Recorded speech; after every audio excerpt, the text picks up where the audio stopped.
Good morning to everybody and a warm welcome to the Economic Times Pharmaceuticals Leadership Dialogue presented by Accenture. Today we are going to talk on the subject Pharma Industry 2021 and beyond.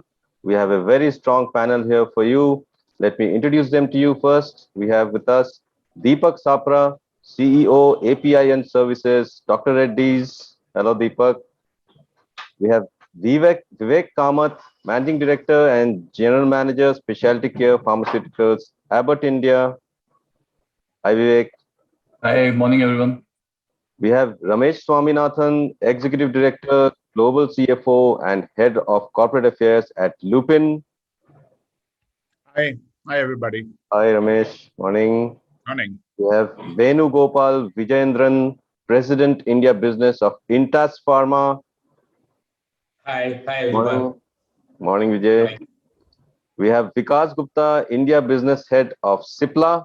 Good morning, everyone. Morning, Vikas. Welcome. And we have with us Rishabh Bindlish, Managing Director, India Life Sciences and Global Generics Lead of Accenture.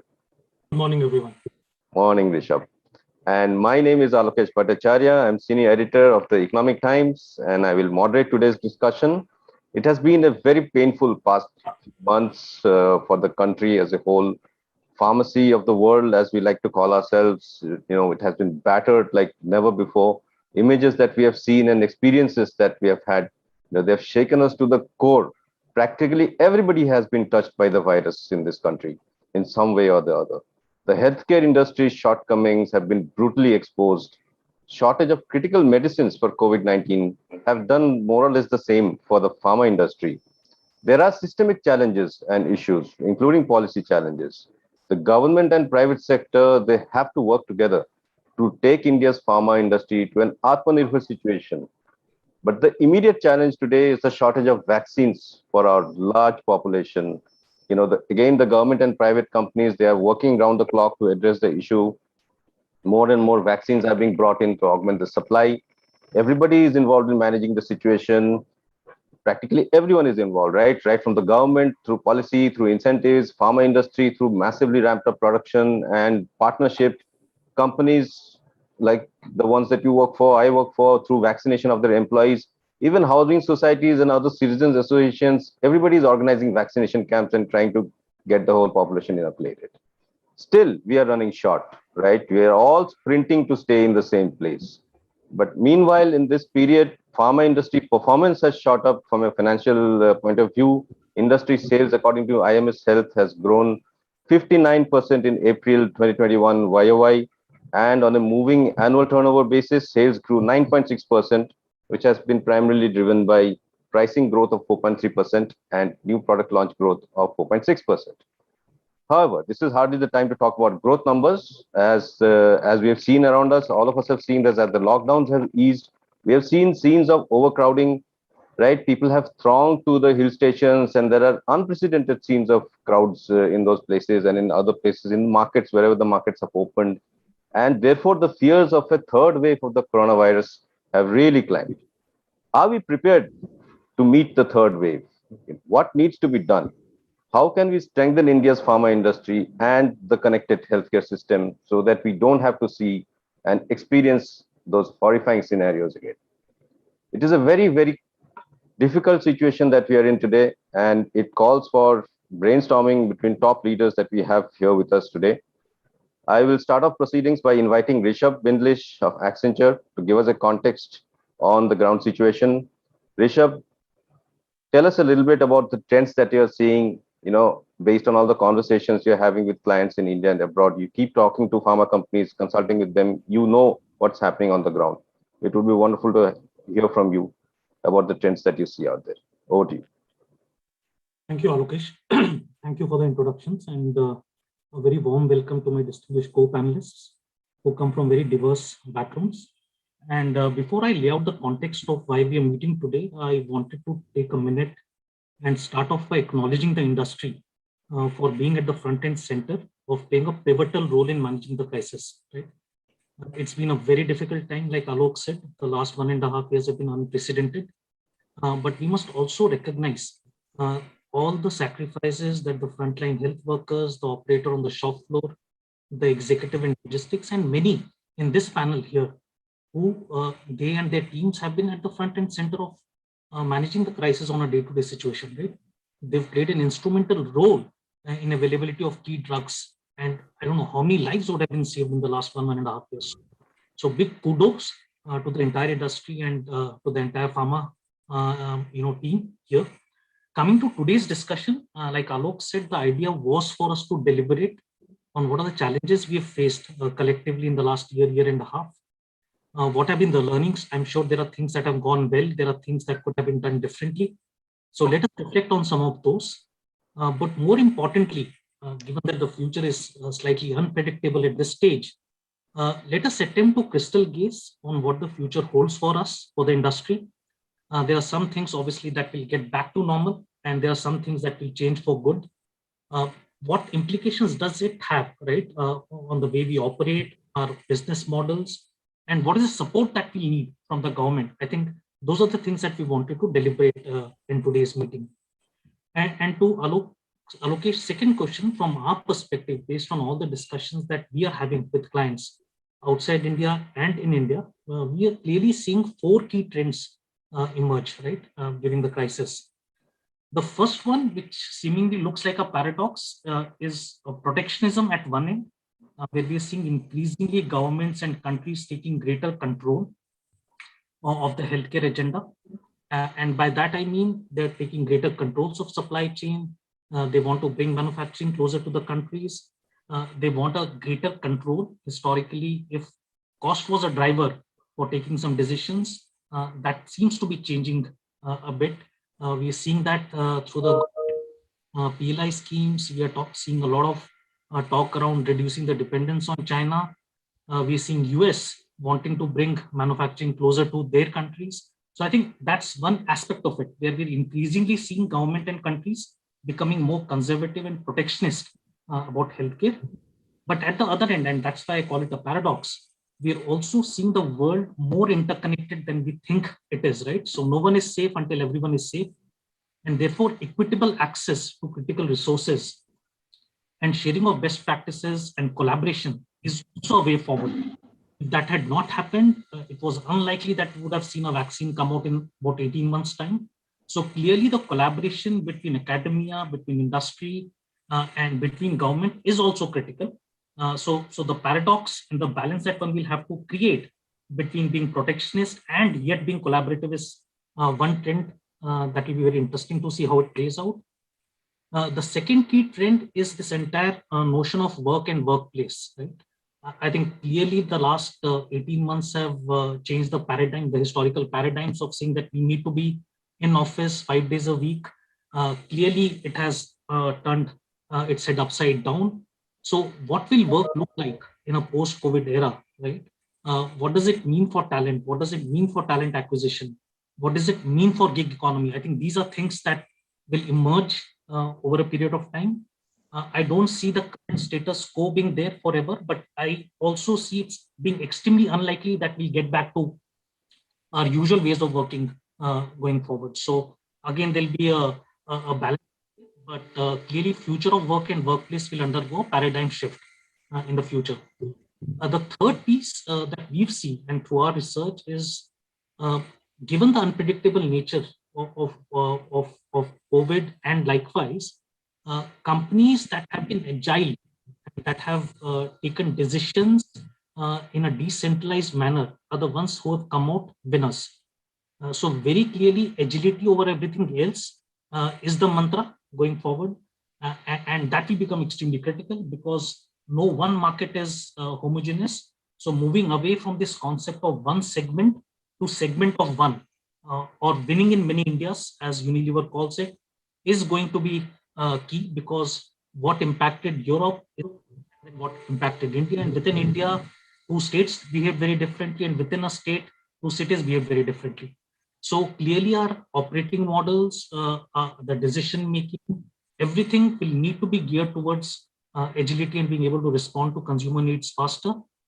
And the last piece really which underpins both future of work, workplace and agility is data. clearly our ability. I mean, there is so much of data that is getting generated, right, for many years, but companies have done very little to draw insights out of that. And increasingly, we are seeing a lot of conversations that companies are having with us to say, can we generate insights out of this? Can we feed this back to our operating team and to the C-suite for them to be able to take decisions? So clearly, while everyone is talking about digital, etc., for us, digital is just an enabler. Technology is just an enabler. Unless we underpin it with smart insights, smart analytics, which can help companies take better decision, digital will not make sense. So in summary, I think the apparent paradox between protectionism and collaboration at one end, future of work and workplace as a second trend, agility over everything else as a third trend, and data being the new oil for healthcare and life sciences. Those are the four big trends, and let's invite the other panelists to talk about it, Alokesh, but that was it from my side. Thank you very much, Rishabh. Some very, very pertinent points you make there. Of course, linking some of those points, what I feel is that, this availability of data is such a critical issue, but the fact is that we are just not able to utilize it properly. I've gone to, hospitals that I've gone to should have my history, in detail, right? And it should be there with other hospitals too. It shouldn't be that I'm going to a Max and I'm registering there with all my data. I'm going to Apollo tomorrow and I have to re-register again with all that data.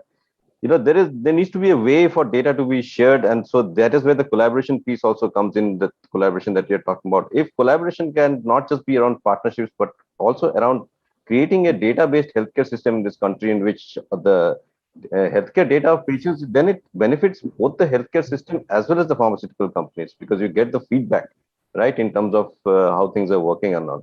So thank you, Rishabh. Very interesting points. And just one quick note to the audience: if you have questions, please use the Q&A tab that you can see at the bottom of your screen, mostly at the bottom of your screen, unless you have taken the control panel somewhere else, right? Don't use the chat because we are not going to look at the chat. Whatever questions you have, feel free to put them in the Q&A tab, and we'll come to the panelists with those questions as and when we get the time, right? So we will now commence the panel discussion, and given the context that Rishabh gave and the points that I made, we would really focus firstly on the fact that the second wave is largely over, right? Even though there are still some disquieting voices that say it's not really over, we are still having numbers that are higher than all other countries. But there is also the fear of the third wave that's coming, might be coming in India. I would like to ask the panelists, what is it that you are seeing in this industry from a bird's eye perspective, keeping this context in mind? This is an open question. I'd like everybody to chip in and talk to one another on this. Maybe we'll start with Vivek of Abbott. Thanks, Alokesh. Right at this outset, wish you all a very good morning. I hope, pray, and wish each one of you on this panel and in this event is safe. Your families and relatives are safe and stay safe. These are testing times indeed. A big thanks to Accenture and the Economic Times for getting us all together and giving an opportunity for this chat. A few things that I say might sound repetitive of what Alokesh and Rishabh have so well articulated. But again, at the outset, I want to salute and appreciate the efforts of everyone in the healthcare industry. Whether it is the planners, whether it is the manufacturing, whether it is the logistics, and most importantly, all our frontline colleagues who have been making our products and services accessible. Pharmaceuticals, diagnostic devices, nutrition, services, everybody. Alokesh, to the point of what's changed, I think enough has been said and discussed as far as pandemic and healthcare is concerned. But a couple of points that I'd like to make is the spotlight on the healthcare industry, both as an industry and the healthcare infrastructure, is back. The spotlight on the healthcare infrastructure in this country and the contribution of the healthcare industry is back. That is number one. Number two, I'd like to underscore what Rishabh mentioned. I think what we saw from every healthcare organization is agility, speed, and what I would call a competitive collaboration.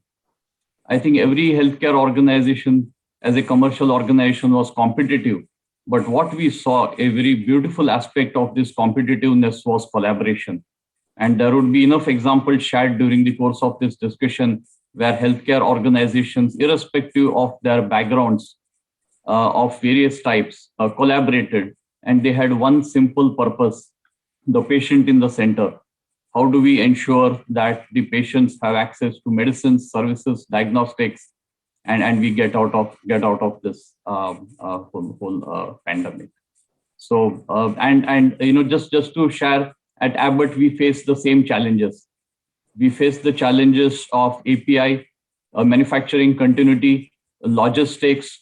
You mentioned about, or Rishabh mentioned about the work from home versus work in the field. Whoever thought in the decades that preceded this pandemic that the pharma industry would be doing business without meeting doctors face to face? This was maybe one of the biggest paradigm changes that at least I would see in my lifetime and my careers. Whoever anticipated that for a period of almost 1.5 years, we wouldn't go to office or we wouldn't go to meet our customers, which was the norm. We had challenges in logistics. We had challenges in the way doctors met patients and challenges in the way the industry met doctors. Everything changed. And clearly the healthcare infrastructure in this country, the spotlight was on the healthcare infrastructure, and I'll maybe stop there. And I think we have tremendous opportunity now to work upon both the healthcare infrastructure as well as the way the industry approaches these challenges. At Abbott, well, we worked with manufacturing continuity at our 3 plants. We adopted digital like every other organization in the healthcare industry did. We found innovative ways and means to to maintain and sustain our logistics and access to patients across customer channels, as well as interact with our employees and customers. So I'll stop there, Lokesh. Right. I'd like So to comment on what Vivek and yes, what Rishabh actually was saying. And taking from, in fact, what Rishabh spoke about the fact that data is indeed becoming extremely important. But that would be, to my mind, the second step, because firstly, you need to actually have the infrastructure in place, the digital roadmap in place, implementation of that before you can actually get the data. That I think is the second step, so to speak. And of course, all companies are kind of embracing this digital roadmap across the entire value chain, starting from manufacturing to supply chain to procurement to, of course, functional areas like finance, HR, and not to leave out the more important changes happening in sales and marketing as well. What is visible from, in fact, from the external perspective, whilst a lot of things contribute to internal efficiencies, there are things which actually, the public would also be aware of. And from my perspective, at least 4 changes that have been happening, which actually this industry is going through from a customer perspective. Firstly, doctors are embracing platforms, and there's a lot of surveys that has been taking place, which actually indicate this is indeed, true with a lot of doctors. More than 60% of the doctors are embracing platforms for continuous medical education, for attending webinars, for making themselves a lot more skilled in their areas, in their expertise area, so to speak. The second is from a patient's perspective. Patients are becoming a lot more enlightened, so they read up, they Google up a lot more. I'm not saying this is happening because of, in fact, COVID. It is actually keeping with the changes in times. That is, digital is all over, it's all pervading, and that's actually happening. With patients as well. They're more enlightened. They know a lot more about what they're going through, and more importantly, they would like to get, in fact, holistic. It's just not a pharmaceutical pill that they're looking at. They're looking at, in fact, solutions which embrace, full wellness, so to speak. So that actually means that they embrace the entire ecosystem. And third, and this has been particularly true with, in fact, COVID times, the way patients have been interacting with the doctors. So digital platforms, like Practo, the M-Finds, the Librates, and a host of others have actually become, in thing today, because and this is something which is actually going to prevail for a pretty long time to come. The last leg of this is essentially the way the pharmaceutical companies, the MRs, have been interacting with doctors, and that, to my mind, is evolving. Evolving because the MRs in place is they need to go through this because it's going to be an evolution from their perspective. So it calls for better communication skills. It calls for potentially a live streaming of, in fact, what they need to present to the doctors, and of course be seen by the doctors also at the same time. So there's this personal touch. So all of these are important changes that are happening in the when you talk about the patient, doctor, MR / pharmaceutical company kind of ecosystem. More importantly, the doctors are spending a lot of time with, in fact, the digital platforms, and they're willing to allocate times for patients between 30 minutes to 2 hours for seeing patients on a digital mode. And that, I think, is very important. And of course, we'll, during the course of the conversation, we'll talk about other changes that are happening on the digital front, how data is going to be used in manufacturing, and of course, other functional areas as well.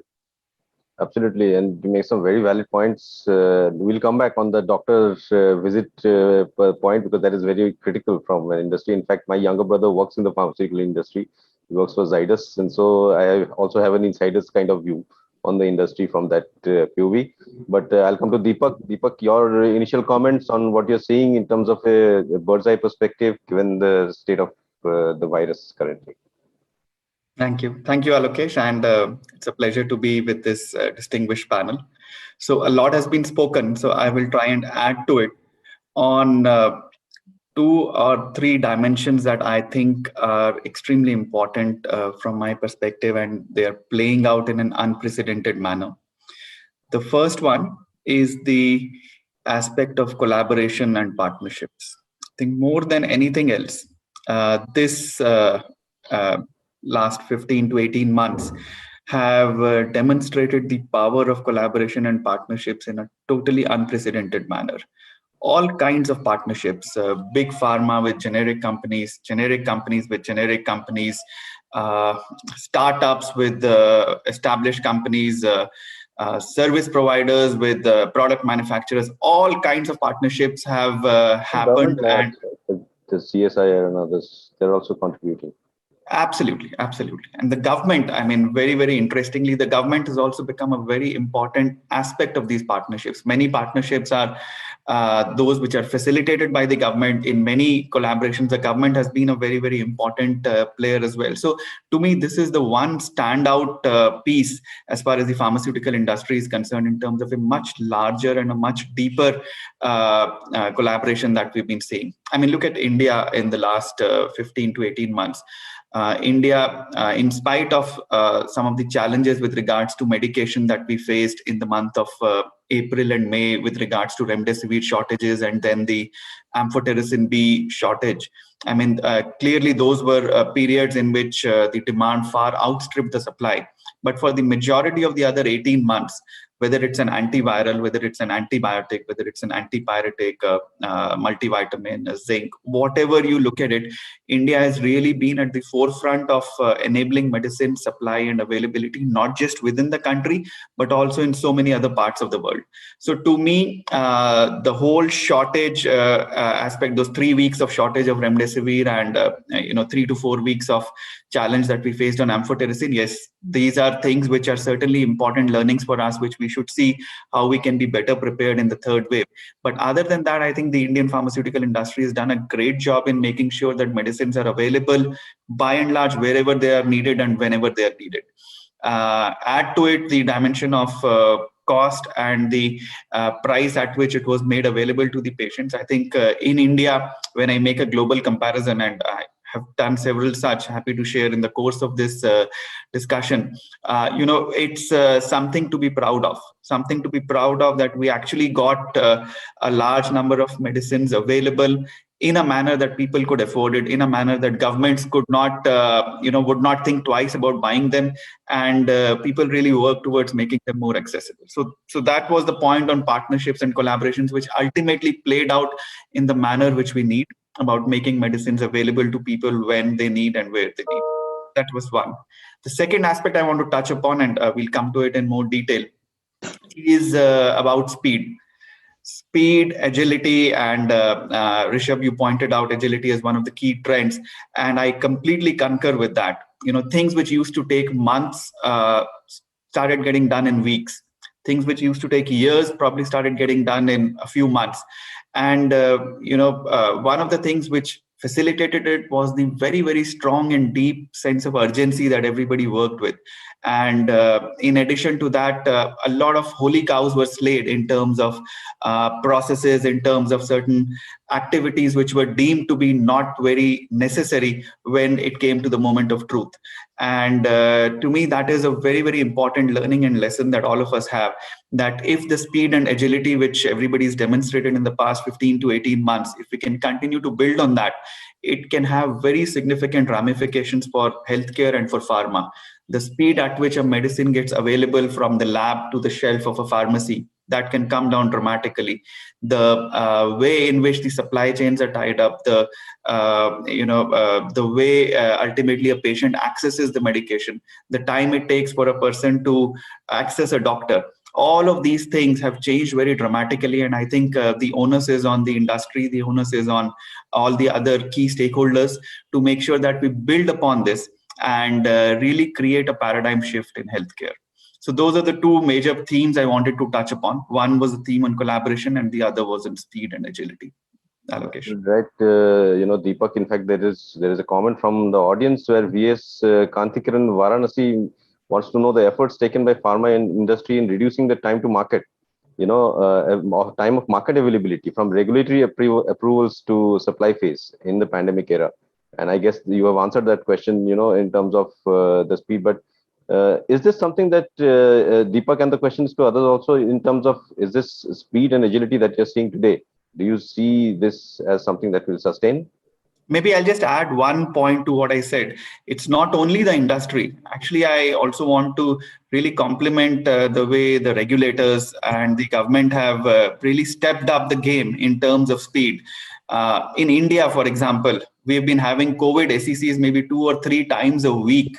Earlier, it used to take a long time to schedule a COVID SEC, and the speed at which the assessments are being made, the dossiers are being evaluated, that has also really come in. So, I mean, it's been an all-round effort where all the stakeholders have been involved, and certainly to the point on making drugs available to the patients earlier. I think this is an inflection point for us. If we can continue this momentum, I'm sure we are going to see a sea change in the way the availability to patients is going to be in the future. That's very encouraging, and let's hope that that trend continues. I'll come to Vikas and Vijay, with your opening thoughts, but also this point that Ramesh was making on the visit to doctors, physical visit to the doctors, which has been challenged. That paradigm has been totally challenged by the pandemic, right? But the fact also is that as the companies took the digital route, many tended to return to status quo after the first wave, right? You get back to meeting the doctors and all. So what initiatives do you think actually delivered value and will sustain in the future, right? So Vijay and Vikas, to you, whoever wants to. Thanks, Alokesh. A couple of things really played a very critical role. And one of those is the last mile reach of medications to the patients.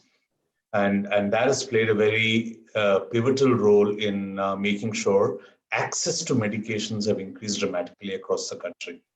And if you really notice, most of the companies, whether it is a Cipla or a DRL or a Lupin or a Sun Pharma, have all been able to reach out their products to the deep remote parts of the country, whereby patients need not go out, and therefore they are within the purview of the SMS route and access the medications. The second part, which possibly I feel constrained at this point of time, is I was just speaking to a couple of doctors from CMC Vellore, and where they mentioned that's an institute which purely works on evidence-based treatment protocols to any disease. And almost 5 intensive care units of that hospital refused to use products like remdesivir, bevacizumab, tocilizumab, favipiravir, and the kinds of it, saying that none of these have been formed into a protocols of evidence-based medicine. And ironically, they have used routine measures of conservative treatment of pneumonia, breathing issues, immunity, and have had one of the least incidences of mortality in the hospital, despite being a specialist hospital to take care of serious kinds of patients. So this brings about one very important thing, that as an industry, possibly, we should not forget the basics of trying to say to the customer, evidence-based medicine is important. And that's where the context of meeting reps come to play. We have not been able to meet reps. It's a fact.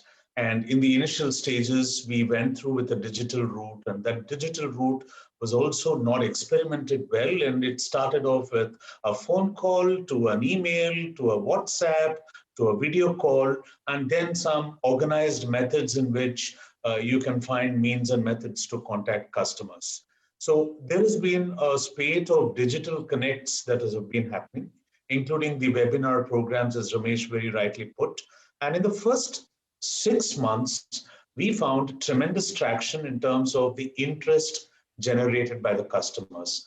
But what happened subsequently is, when you had 1,000 to 2,000 connects happening to the same doctor, he started getting fed up and he started switching off his approach to it.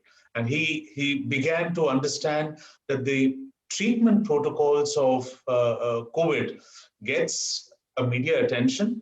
A lot of discussion is happening. They are talking to their professors here and there, and they adopted methods. So one, while we went digital, we conducted some of the best webinars, because we are not in the acute therapy. So we don't have a lot of COVID medications, unlike many other organizations. So we went through from the specialist route, and we found reluctance from the doctors to get engaged into these. That's point number one. Point number two is, increasingly now 18 months are through, and the mental impact of this on the residual population of not exploring out to meet customers and get on a one-on-one interface with them is also beginning to show on the treatment protocols and the education levels. While some of them are very keenly following, but not everybody is able to keenly follow that aspect. We used to conduct something called as retrospective studies. Doctors are not able to conduct those studies. Our CROs have practically come to a standstill. We have one of the leading CROs in the country, and we don't see an engagement because we don't see those kind of protocols being tried. No. 4 things which have really worked very well in the allaying this COVID is, one, the companies trying to bring the vaccines to the fore, the likes of the DRLs and the Johnsons, and even Abbott was trying for it, and every other company. And that has played a very significant role in being prepared to tackle the pandemic.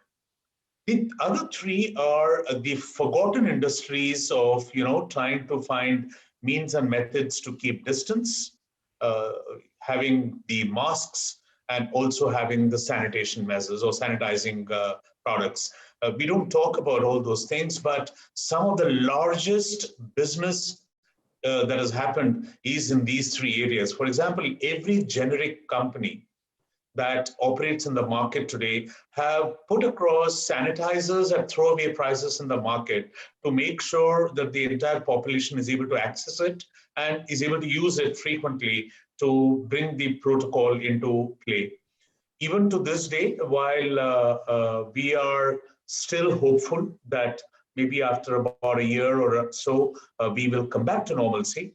But as rightly explained by Ramesh, some amount of fundamental changes will happen, which means there can be a freeze in field force enhancing numbers. People might say that the existing field force is enough. What we used to meet them 2 to 3 times, we can continue to do once, and the other times we can get into a web-based program with them. There'll be sharpness in trying to identify communication skills required to deliver to the customers. And as long as there is a connect between the company and the customers, my assessment is the challenge would be overtaken. But if that connect is not there, we may face problems going forward. So that's where I leave it, Lokesh, and I'll leave it to Vikas to address other things. Vikas, please come in. Allocation, thanks the fellow panelists. I couldn't agree more on many of the aspects which everybody has already covered, but I would like to pick up one or two themes which are especially relevant. Few trends which I believe are going to stay. I would say, one, the industry was totally physical.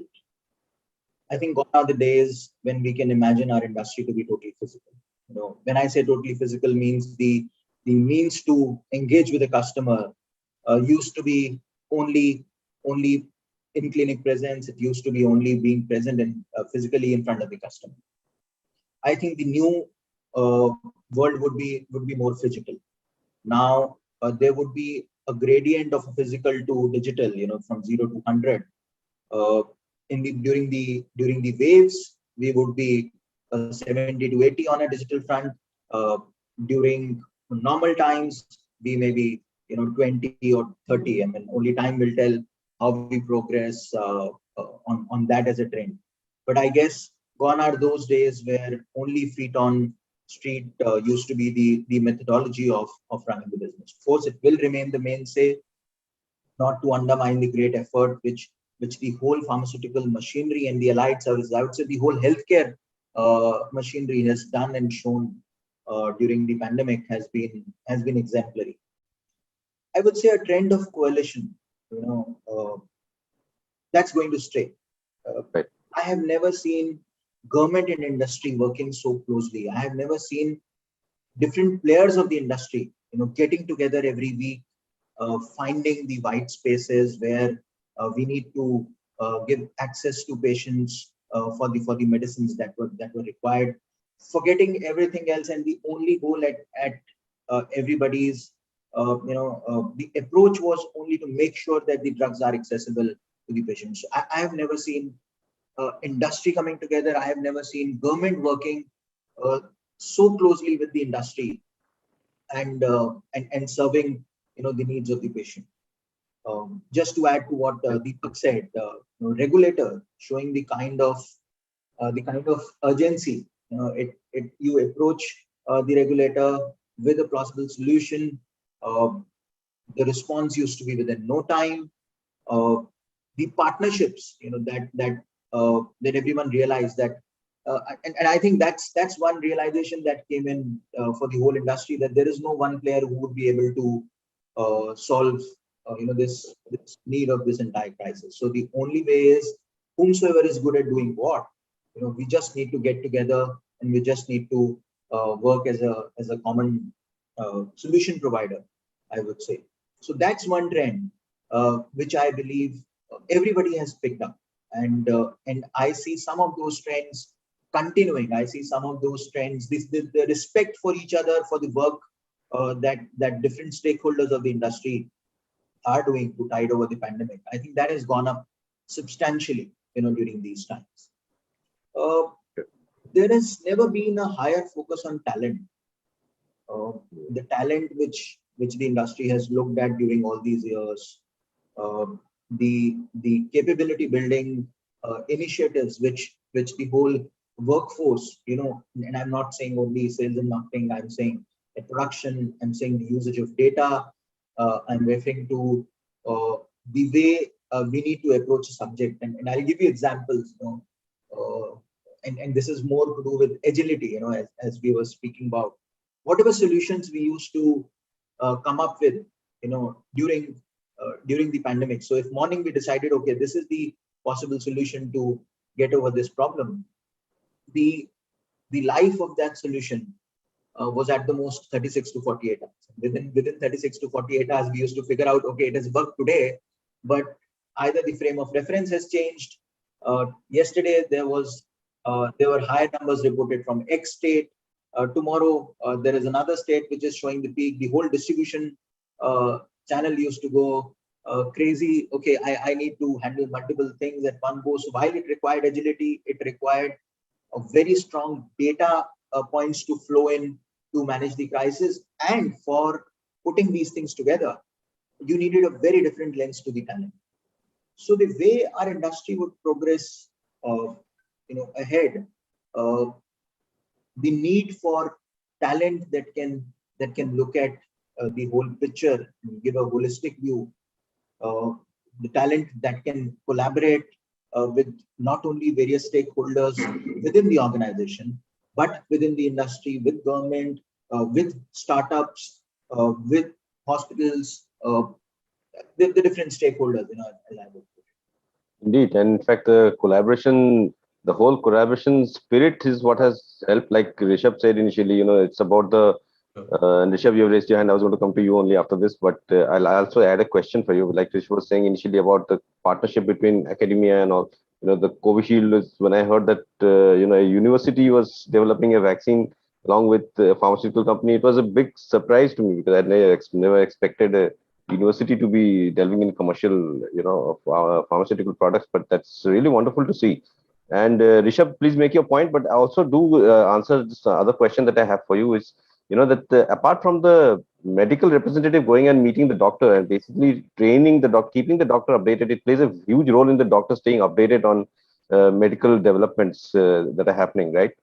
Uh, Another thing that is really a big realization from the pandemic is that how important is the last mile, the distributor to the chemist part of the supply chain, right?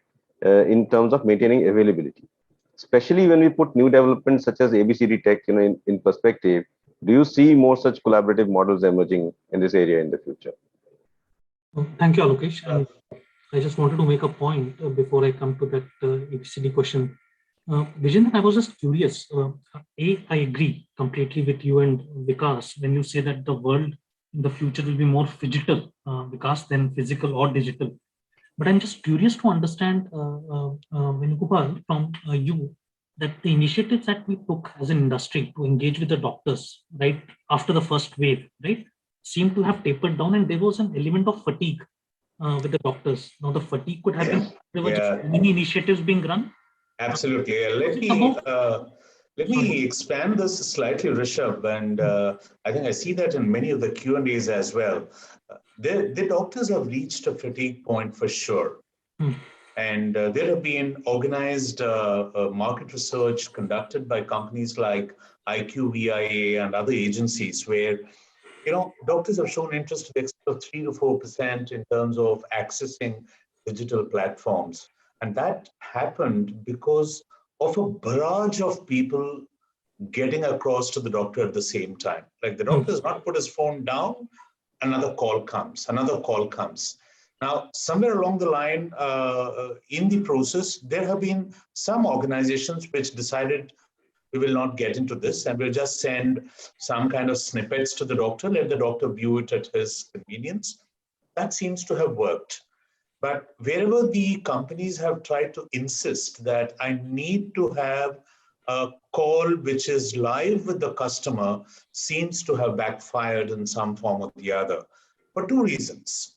One, for traditional medicines to be sold out to the customers, the doctors didn't want this call to take place. If I were to go and sell a routine diabetes medicine or a depression medicine or a cardiac medicine, which has been used for the last 20 years, a digital call hardly did any purpose in engaging that customer. The customer was faced with not meeting the doctor. He's not earning his money because the patients are not coming to him.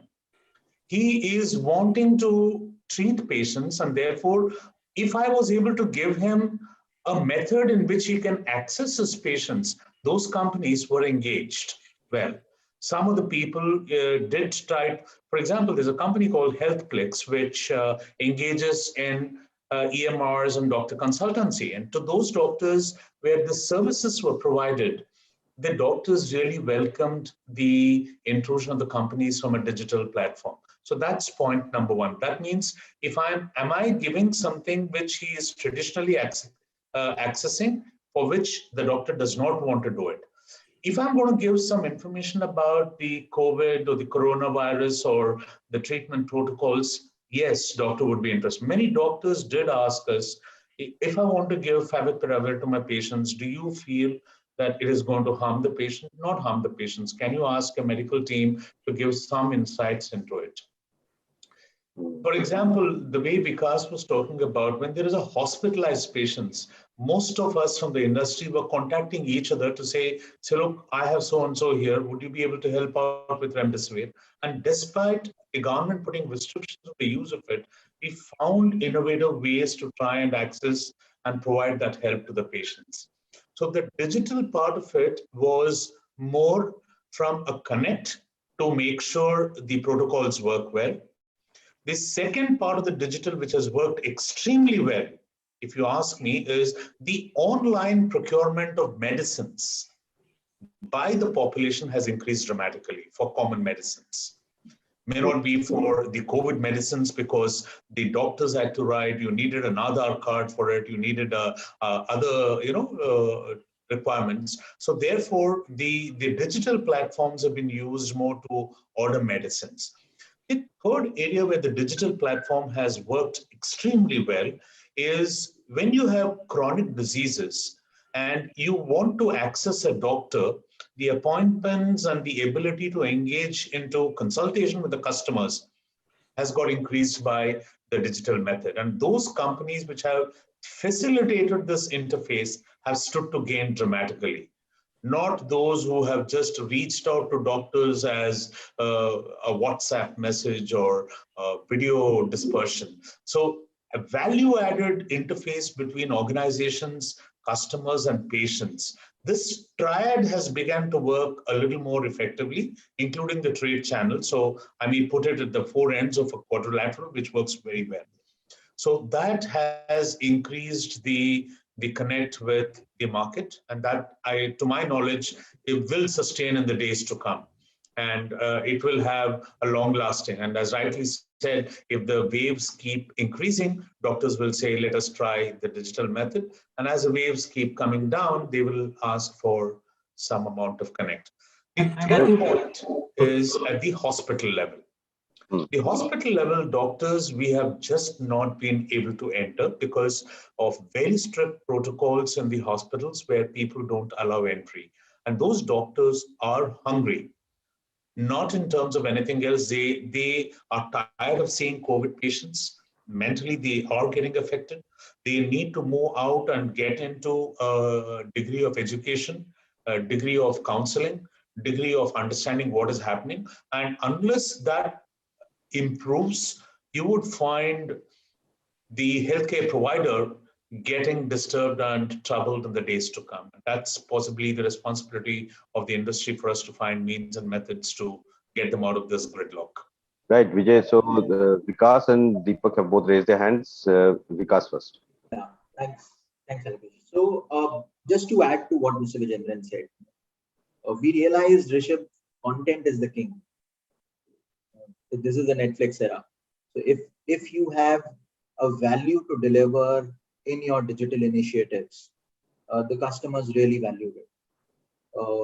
Say, for example, like you mentioned, in the whole hospital setting, there was a lot of chaos.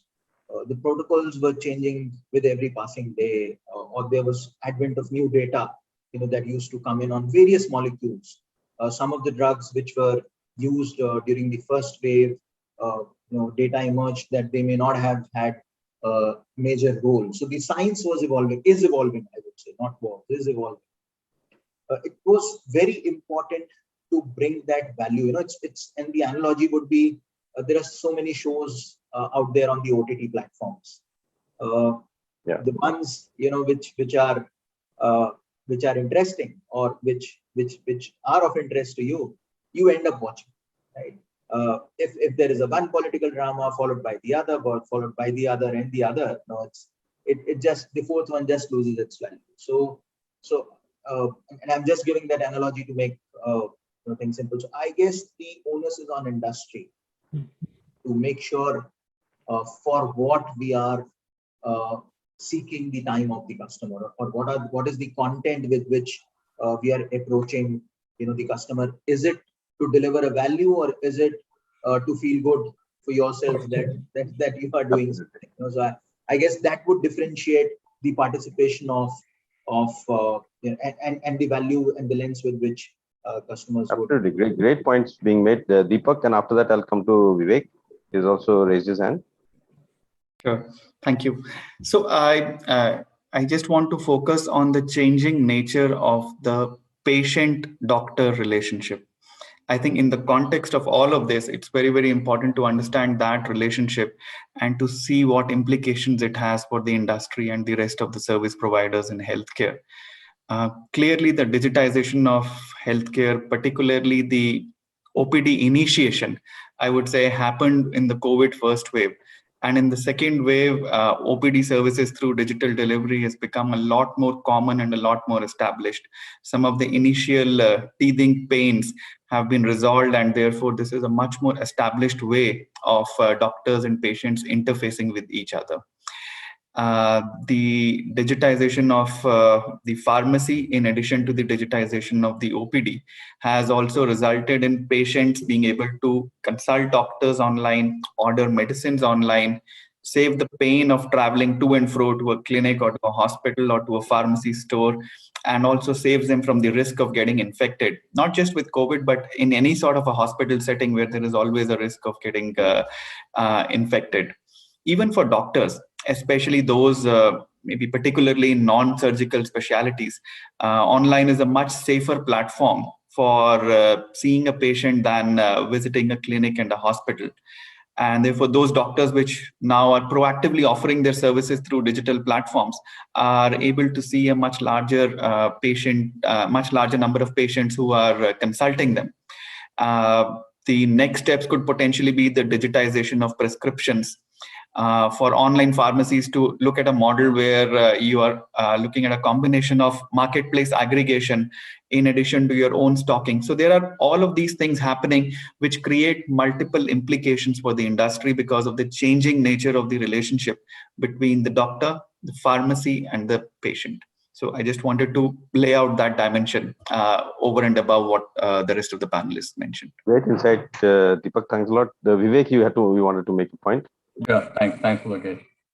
I wanted to bring this phrase to the table, burning platform versus burning desire. And why do I say this?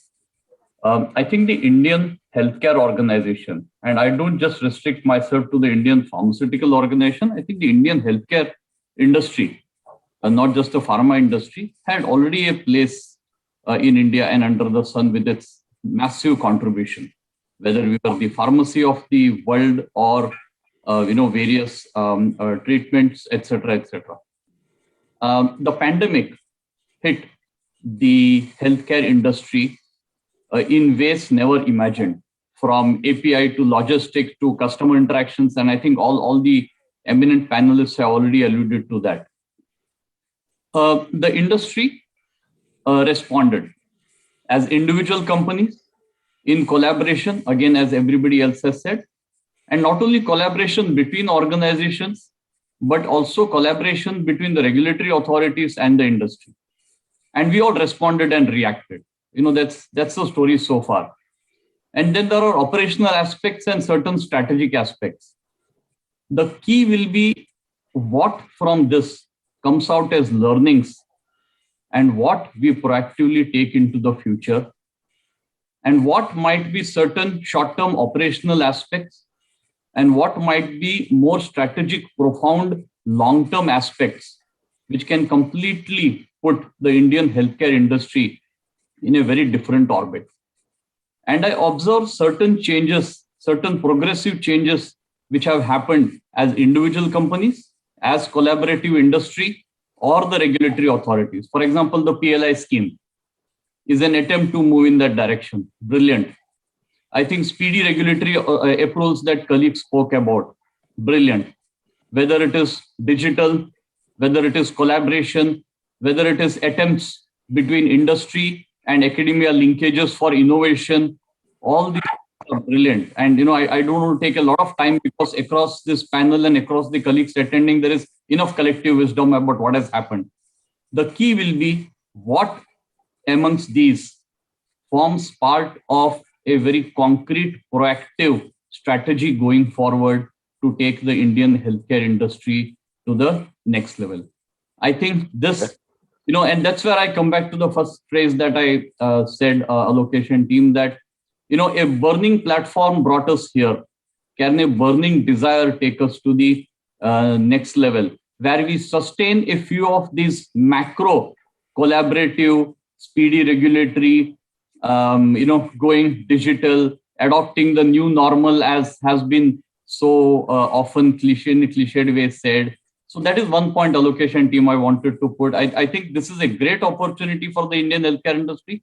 We have had a brilliant contribution, but I think great opportunity to go in a very concrete manner to a completely different, from being the pharmacy, can we be the innovator of the world, or whatever. I leave it to the industry leaders to. Indeed, I fully agree with what Vivek had to say about going to the next orbit, and I was wanting to say the same thing. Rishabh started off saying that agility and collaboration have been the hallmarks of success in these times. I would actually say, I would actually break it into two parts. There's a K-shaped recovery when it comes to, in fact, the firms itself. There are firms which fell by the wayside, and there are firms which did extremely well. To my mind, these firms that have done very well essentially embraced good governance, which actually meant being on top of technology, being doing the right capital allocation policies, being on top of innovation, and of course some favorable tailwinds from the governments and the environment itself. So all of these were perhaps the makings of a successful successful times in the current context. But going forward, I think there's no such thing as a sustainable competitive advantage, and we need to move from one wave of opportunity to yet another, which actually goes back to embracing technology in terms of making us a lot more efficient across, in fact, the entire value chain. But more importantly, innovation would be the key. And innovation actually mean a lot more emphasis on research and development itself. And there, I think I would actually draw upon 4 points. The first is, embracing technology. There again, how do you actually optimize on cost? Because all companies actually have a limited budget when it comes to R&D. How do you use this budget, optimize on this, and of course, get the best outcomes, which actually mean optimizing on cost, optimizing on waiting time for scientists and the like, access to information, and of course, making, in fact, their analytical studies a lot more successful in terms of outcomes. But there are other things which would actually be very important, which would be potentially government policies also.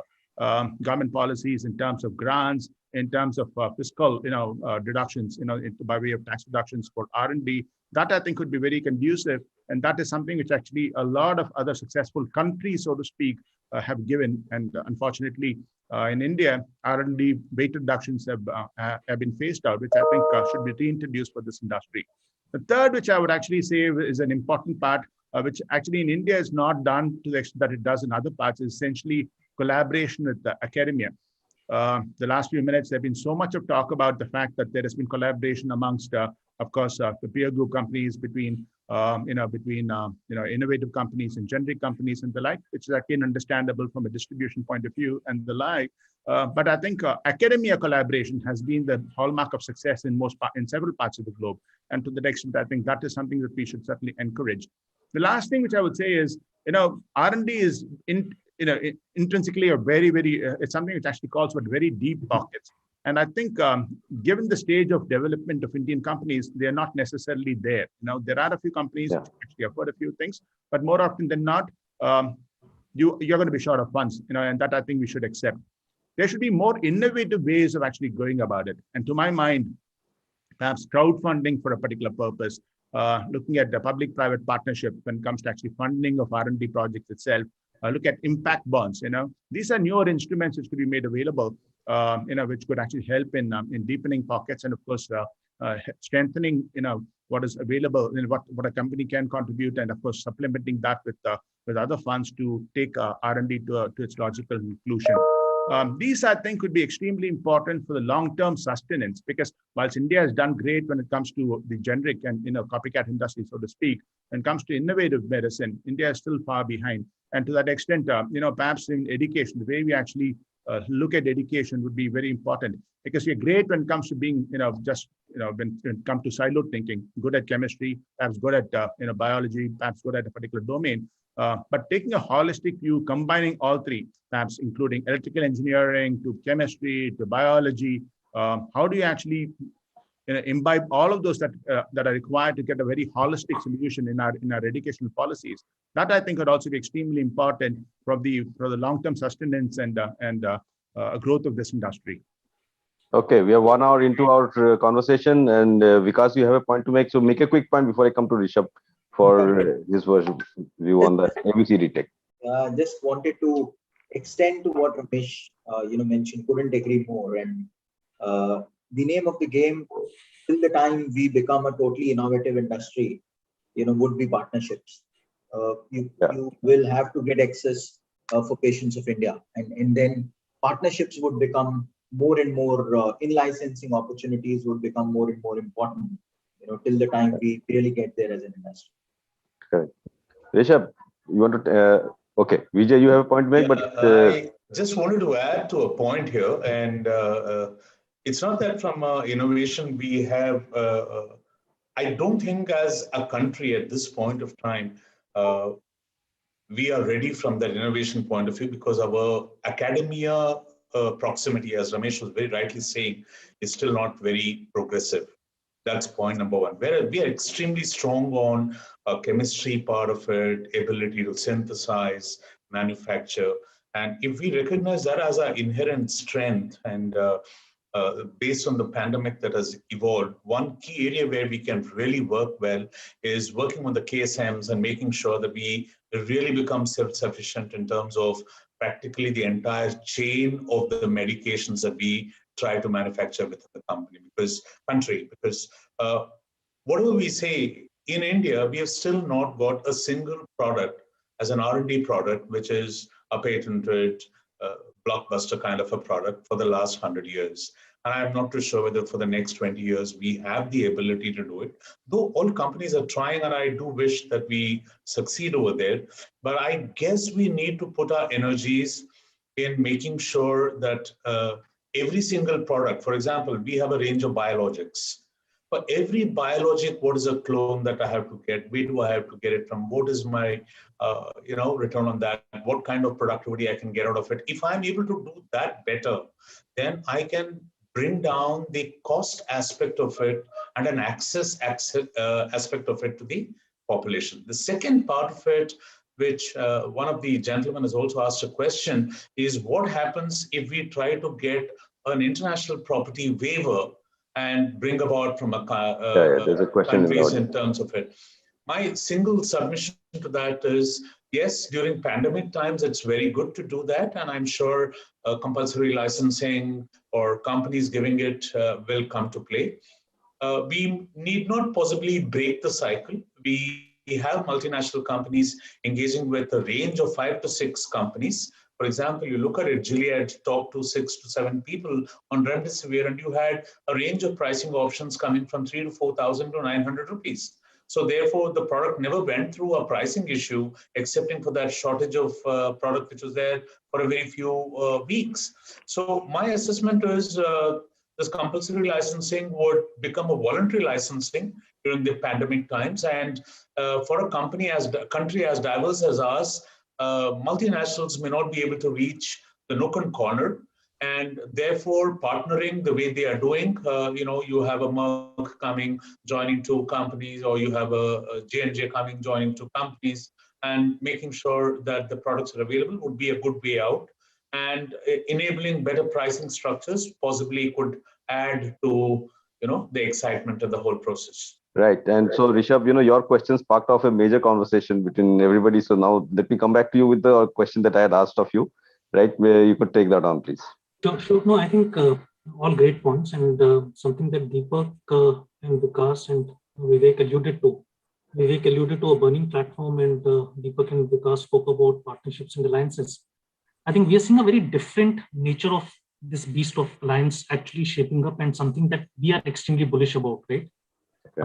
Companies formally come together, right, and form an alliance, right? This has not been done too many times in the past. Ramesh, you would recollect 15, 20 years back, there was an initiative known as Laser, where 7 companies came together to collaborate on cost reduction and manufacturing excellence. Possibly did not take off. Now here there are 17 Indian generic companies who have chosen to come together and invest in a new age technology, right? To create a better visibility and transparency of your route to market. Now, I think that is a big step, right? I mean, the execution because will obviously need to be seen, but to me, this is path breaking, right? And it is path breaking for 2 reasons.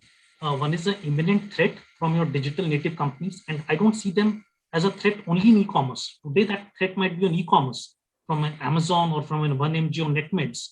But in the future, once they have access to data, which I said is the new oil, there is nothing to suggest that they cannot move upstream or downstream, right?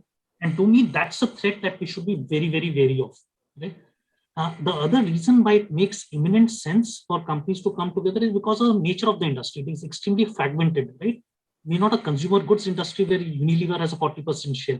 At best, the market leader has a 7-8% share, and therefore it makes sense for companies to come together. And our route to market is also not the most efficient. The margins that we pay to a chemist, to a distributor, the opaqueness that we have in terms of secondary and tertiary sales means, Alokesh, that there is a huge opportunity to invest in technology, to create transparency and unlock value. And this ABCD concept on the front end is there, the use case is there, but I see a huge opportunity for companies even to collaborate on the back end. Our supply chain is extremely fragmented, right? In the first wave of COVID, we saw that while companies, big pharma companies were willing to keep their operations on and their lights on, it was the MSME and the supplier, which was the weakest link in the supply chain, right? They were severely impacted. And when they were impacted, it impacted the big pharma companies also. So is there an option for us to create an ABCD-like platform in the backend where the extended supply chains are connected, where there is visibility, better transparency, we can plan, we can execute. And if that can be done on the backend, like we have done on the front end, I think it could be a game changer, right? And to me, personally, we are quite bullish as Accenture that the way forward for the Indian pharma industry would be about collaboration, would be about technology platforms, would be about companies coming together, extending it beyond their ecosystem, and create a win-win for everyone in the stakeholder map. Fully agree with you, Rishabh. To my mind, if you look at most industries, they have been kind of disrupted by an outsider. So you talk from IBM, we talk about the hotel industry. They've always been kind of disrupted by an outsider. And if it is never an insider who has kind of disrupted itself. So to my mind, active collaboration with the entire ecosystem, which could actually mean your own vendors, your suppliers, talking about academia, talking about potentially digital companies, all of this would be extremely important because I think from a patient's perspective, I began by saying that they've become a lot more knowledgeable. They've become a lot more enlightened, and they're Googling and looking at a host of things besides medicine, from a wellness perspective. And from that perspective, if you were to take the lead and collaborate and create an ecosystem around ourselves, that I think could be good for the industry also. Fantastic. Vivek, you raised your hand. Service. Yeah. Vivek, you want to make your point? Yeah, sure. Yeah.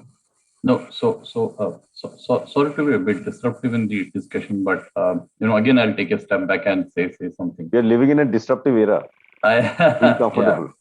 So, we are talking of a pre-pandemic scenario for the Indian pharmaceutical industry or the healthcare industry, a pandemic scenario. And now we are kind of, postulating what might be the post-pandemic and what we need to do. But I just wanted to add a little bit of a drift or an angle. There are certain segments in this country, populations, geographies, class markets, etc., for whom truly a pre-pandemic, pandemic, or a post-pandemic might not be a significant difference. And that's where somebody mentioned the word access. And I just want to therefore put this on the table. I think in the pandemic, the entire spotlight on the healthcare infrastructure and the servicing, etc., came to the fore basically because it was in certain geographies and certain class of people.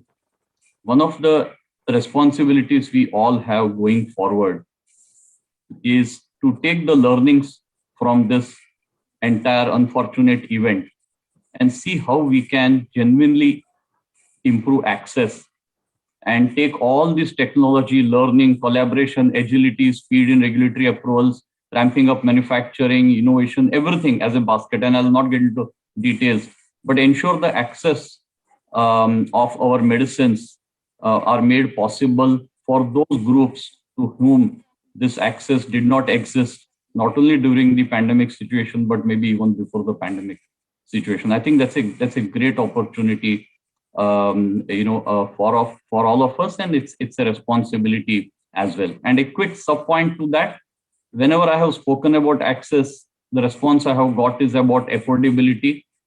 I think the pandemic, if not anything else, has put on the table that affordability and access are not necessarily a complete overlap, but there are a lot of shortcomings in many other aspects which hamper access.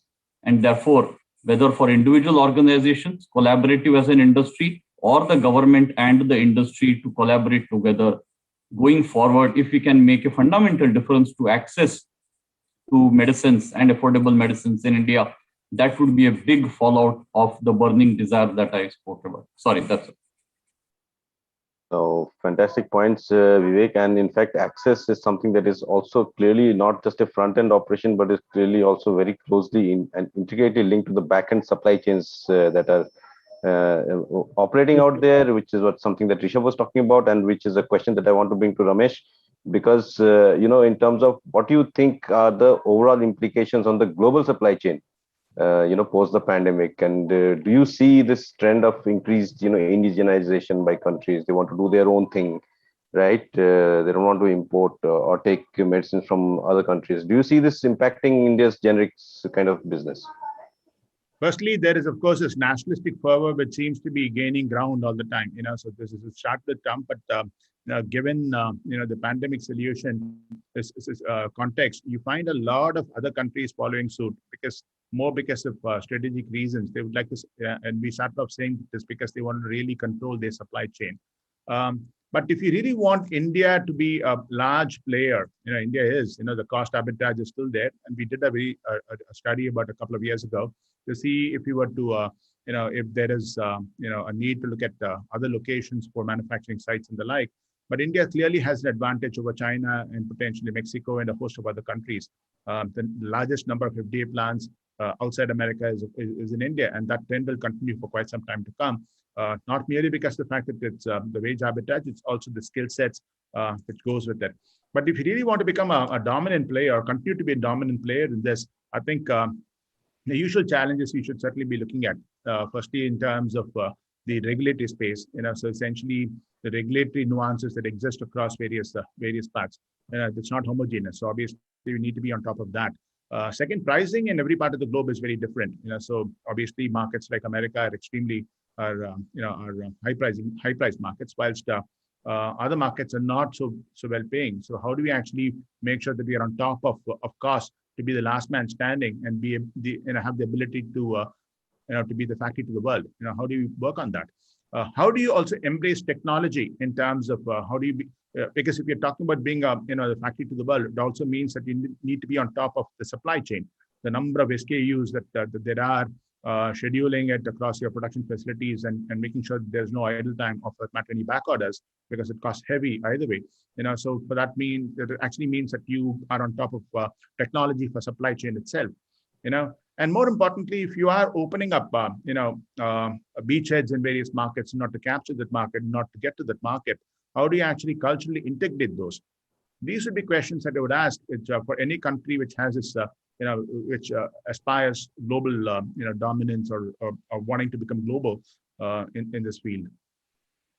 Absolutely. And Deepak, you have raised your hand, and I was coming to you with another question which is related also. So you do make your point, but also please take on this question where basically we are talking about, we mentioned the dependence on China for KSMs, which is also a critical aspect of our supply chains. right? APIs were something that India was self-dependent at some point earlier, but now that has gone because of various reasons, whatever the reasons are. Right now, the government has responded through a renewed push through the PLI scheme. There are some parks being planned, right? All sorts of incentives are being given. And so, what more needs to be done really to translate this to real action? Because you're heading APIs for Dr. Reddy's, right? So, give us an insight into the API scenario. Sure. Yeah, thanks, Alokesh. So I think while there is a trend for more localization, more indigenization, at the same time, let's not forget the fundamentals. The fundamental is that increased indigenization, unless backed up by sound economics, cannot last in the long run. It would result in suboptimal production, higher costs, increased prices, and the pressure would come back firmly on it. So indigenization or localization by itself is not just the only dimension that we are talking about here. I think in the long run, controlling the rising healthcare costs, most countries would prefer to procure from economically viable and affordable sources, even if they are not indigenous. But maybe they would need tie-ups through very solid partnerships, which kind of give you an assurance of the supply chain not getting disrupted in the case of a situation which is unexpected, like the one we experienced in the last 18 months. Now, with regards to Indian generics, the point which was made by Ramesh, I think Indian generics have created a good image around the world of being affordable with good quality. But I think the future is also going to be very much a function of scale. If you look at APIs, if you look at intermediates, if you look at the key starting materials for all of these, the reason China is the world leader in that is not by chance. It is because of a very well thought through set of measures undertaken over a period of time, over 3 to 4 decades, which have resulted in 60 to 70% of the world's APIs having some sort of a footprint in China. And I think this is a combination of efforts made from the government side, made from the industry side, in getting some sort of a clustering done to create economies of scale, to create better conditions for things like power, things like utility, for land, for effluent treatment, and all of that to create that right sort of infrastructure, that right sort of ecosystem, which enabled companies to get up to a scale which was almost unprecedented. So unprecedented that it wiped out the industry in many other parts of the world and really took it to a different level. So in terms of what implications it has for us here in India, I would talk of it from the standpoint of maybe 3 broad themes: the theme on R&D, the theme on manufacturing, and the theme on infra. On R&D, I think people have spoken about, but increased funding, especially from both public and private side for certain specific areas which are absolutely crucial to India's healthcare security. I think that has to be there more and more for us to look at that additional innovation dimension that we are talking about. There have been at various points of time in the past tax incentives for pharma R&D. I think that's something which we have to continue to look at, and collaborative research between the industry and academia also is a point which was made in the past. And I can share that from experience. Dr. Reddy is tied up with the Hyderabad Central University to create something called DRILS, Dr. Reddy's Institute of Life Sciences, which has been a very, very important aspect of our entire R&D and innovation journey over the past decade. So that's on R&D. To the second part on manufacturing, I think the PLI scheme is definitely a step in the right direction. More and more such versions coming in every 2 to 3 years. I think that is going to be extremely helpful. The other thing on manufacturing is that CapEx is always a very important aspect of manufacturing. So if there is a mechanism to create some sort of a financial structuring of CapEx for pharma, I think that will be very helpful, and this could mean collaboration with a completely different industry. But I think that would also help in getting those large-scale factories, which could allow us to compete with producers in China. And finally, I think there have also been aspects around infrastructure. So not just the center, but also different states have been taking those measures in terms of coming up with pharma parks, in terms of coming up with pharma cities. So promotion of these kind of activities, not just looking at one aspect like API or formulations, but looking at healthcare in an integrated fashion, will allow us to bring to the fore the capabilities that we have in abundance here in India, the capability of chemistry, the capability of formulations, the capability of digital technologies. I think putting all of that together in a manner that it creates an integrated solution will also help in the way forward. It's not something which will happen by the press of a button. It's a long journey, but I think we need to make a start. We are taking the right steps. We need to dial up on these efforts. We need to strengthen these efforts so that we are able to move in that direction and have a leadership position in the pharmaceutical space in the coming decades. So clearly, very well outlined, Deepak. Thanks. And clearly there are challenges in the way, and it's a slightly long journey, but things are moving in the right direction, and that is what we should take comfort from. There is a very interesting question from Jagmohan Singh Rishi in the audience. It's a slightly different question from what we have been discussing so far, and he's saying that one is interesting aspect raised was the influence of e-commerce companies like 1mg and PharmEasy, etc. Right? Now you combine that with data is the new oil, and he asks, do we think that the industry is becoming more consumer-centric rather than customer-centric? Right? Rather interesting question. Who wants to answer? Maybe I'll take it to Vikas and Vijay. Yeah, so quite interesting concept. Consumer centricity. I think consumer centricity was always at the core of what pharmaceutical industry did. While we've treated customer, doctor as a customer, being the influencer, but whatever we did was always keeping the patient, at the heart of it. So I wouldn't say that it's a trend which was not there earlier. But yeah, with the advent of more access to information, with the advent of patients getting to Google before they actually go to the doctor, the need for consumer centricity is higher than before. Would be my take on it. One other point that is very relevant over here is with the online pharmacy, the choice is now beginning to be given to the customer to exercise whether he wants a low-cost medicine or he doesn't want one.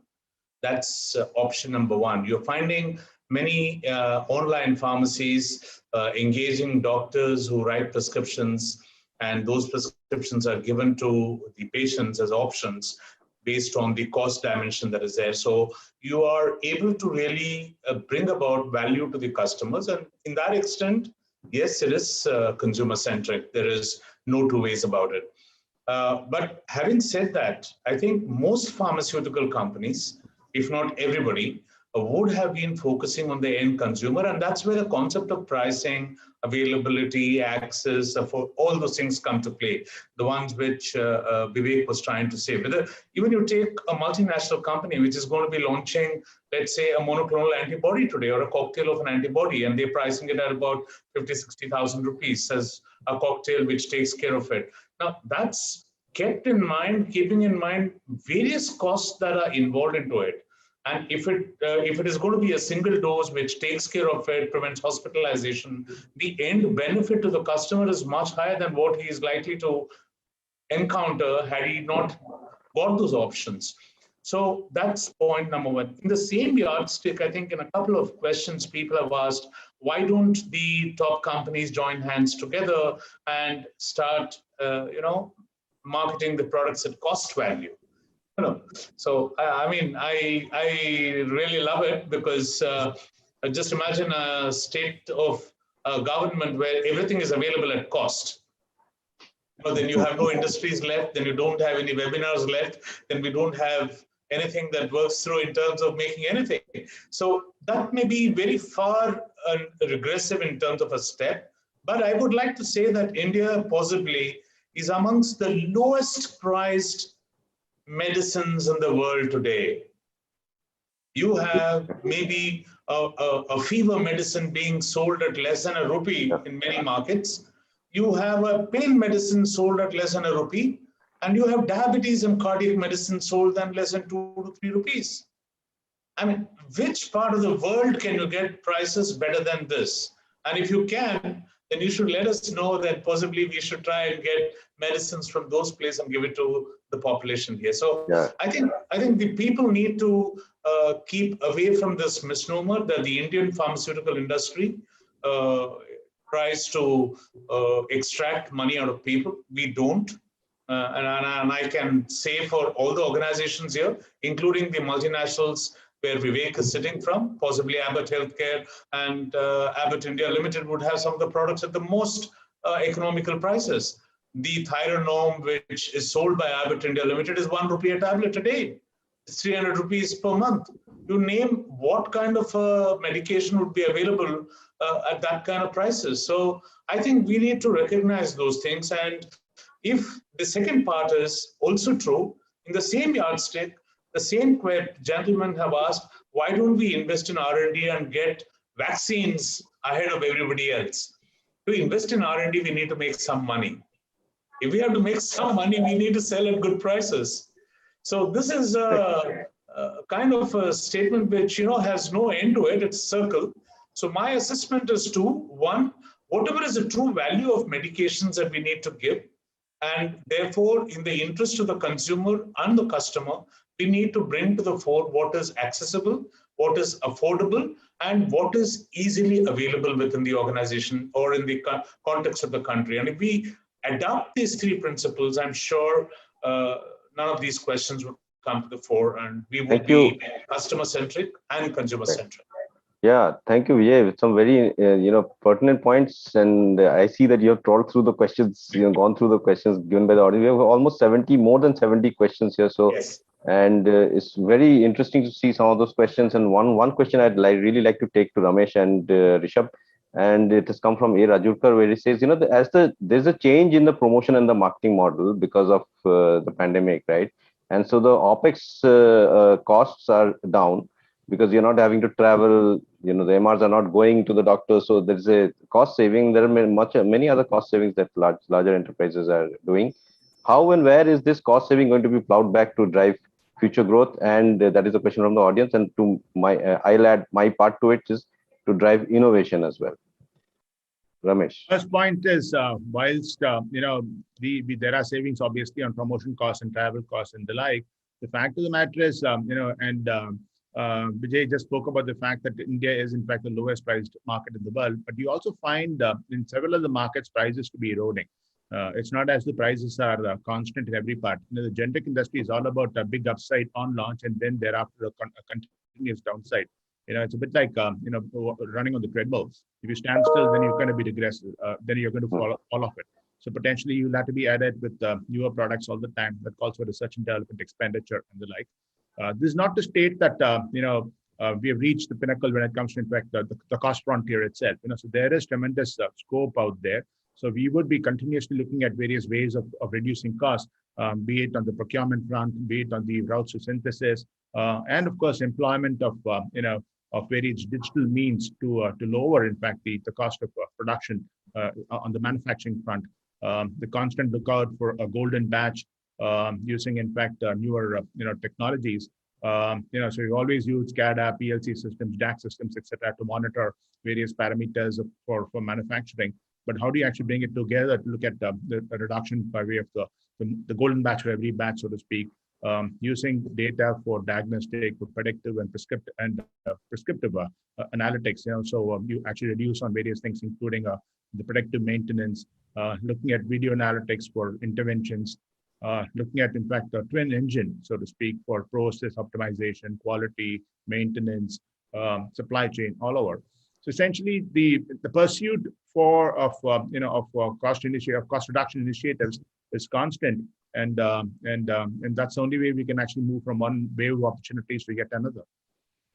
Right. So, Rishabh, to you, from your consultant hat, what is the way to fund this innovation? R&D is something that Indian companies invested in, more than 2 decades ago. The likes of pioneering efforts of Dr. Anji Reddy and, founder of Dr. Reddy's and other such great people who others thought were mad to invest in R&D at that time, because investing in R&D, you're not going to make any money. Right, but the fact is that R&D needs to be invested in, and we need to continue to do that. We need to continue to innovate. Is it just the OPEX cost savings is not going to be enough, right? So, what do you think, Rishabh, are the things that organizations such as those who are here at this table and in the audience should do? So, a couple of things, Alokesh. I think one is, like Ramesh said, we fundamentally need to reset our cost structures. I don't see the current levels of profitability sustaining. These are more inflated. When things get back to normal, there'll be some things that will, again, visits will happen, travel will happen, some marketing expenditure will happen. But because the future of work and workplace will look very different, we believe that some cost structures will get permanently reset. The ideal way to invest in new technology and digital should be about unlocking and using these funds, right, that you actually derive to invest in new technologies, right? In the past, we've seen companies balk at the idea of investing in technology, not knowing whether these new age technologies and digital will give return or not. So our advice to promoters is that reset your cost structures, look at the bad money, the money that is non-productive, and use that to fund some of your digital initiatives. Now, once that happens, it becomes a virtuous cycle going forward, right? So clearly, this is an opportunity for us to flow back money into new technologies, new digital initiatives, and things like that. When it comes to R&D, I think partnerships, public-private partnerships, right, and working together with academia is the way forward. Now, whether we want to continuously think about ourselves being about being paranoid about NC or not, I leave it to the industry, right? Whether that's a pipe dream for us to continue chasing, or we actually come to the reality that, look, we are good at a few things, right? And we will keep getting better in that, rather than chasing a pipe dream, which may or may not materialize. So to me, just out license. Absolutely, the partnership alliances are not a bad thing to do, right? Yeah. And I think one needs to be able to do that. And what Vikas said, that we also need to invest in capability and talent, right? For too long, we've continued to run with a set of individuals largely from the same industry in the same sector. The future will look very different. The future will be about data. The future will be about analytics, will be about new technologies. And you will need to pivot your employees in that direction, which will mean they will come at a cost. So one will need to keep all these considerations in mind as we move forward. Vivek, you raised your hand. We are out of time, but you make a point. Yeah, quick couple of points on how to fund or encourage or accelerate this R&D aspect. Number one, we all contribute to certain amount of CSR funding. So one of the ideas is, if the government says, all healthcare companies, whatever CSR they contribute, if you can go to a central R&D fund run by ICMR or whatever, and that becomes a corpus for the government and the academia to collaborate and research molecules which can then be commercialized. That's number one. Number two, the pandemic saw unprecedented level of collaboration between organizations globally and in India, and between India and other countries. So, for example, in US, you had certain vaccine manufacturers developing the vaccine and collaborating with others to manufacture. In India, for the first time, we have seen multiple companies going to the regulator and doing clinical trials together. You never saw these things earlier. If this can happen thanks to a pandemic, going forward, burning desire, why it can happen for innovation and development, or I&D, or R&D. Last but not the least is the often used point about industry and academia. Somewhere, if that really can be taken to the next level, because you have the scientific talent in the academia, and if industry and the government collaborates to do the funding and provide that platform. Fourth point is about IP protection. I know this is a slightly touchy subject, so I won't elaborate more on this, but I think for any innovation, it is important that there is a certain degree of IP protection, which encourages an organization of any origin or nationality. Very surprisingly, somebody mentioned that in the last 100 years, Indian healthcare companies haven't had an IP product. But it is also ironical that India has one of the highest patents in non-healthcare industries. So it's not that we as a country are not able to innovate or bring newer ideas. But somewhere in healthcare, I feel if we have a certain degree of IP protection, then organizations would be more encouraged to invest and then have those commercial aspects. That's all.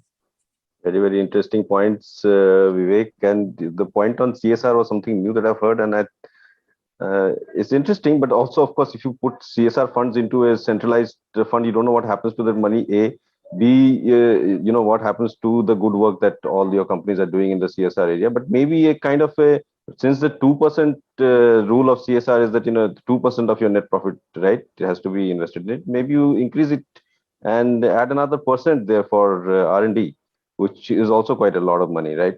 And good. I think we have had a really great discussion, lots and lots of insights, fantastic points. Rishabh, I would really have liked to take closing notes from each one of you, but we are already at 11:36, so we wouldn't have time for that. Rishabh, you want to give your closing remarks and then we'll come. Absolutely fine, Lokesh. I think I completely echo your sentiment. I think great interaction. I think this could have continued for another hour, if you ask me. Easily. I think very diverse perspectives from all of you. And in some sense, people did summarize in terms of how they're seeing this move forward, Lokesh. So I'm perfectly fine. I just wanted to take the opportunity to thank everyone on the panel. I hope everyone enjoyed it as much as I did, and look forward to another opportunity to reconnect back in a couple of months' time. Hopefully, we'll be out of COVID, and hopefully we'll be back to our offices, meeting customers and suppliers likewise. And hopefully next time we do this conversation, we'll be doing it physically, right, in a hotel room. And we can meet up and chat and share tea and snacks. And so thank you very much, Rishabh, for your closing note. Thank you, everybody, for coming. Thank you, Vijay. Thank you, Vikas, Ramesh, Vivek, Deepak. Absolute privilege to have all of you on this panel. We look forward to being in touch.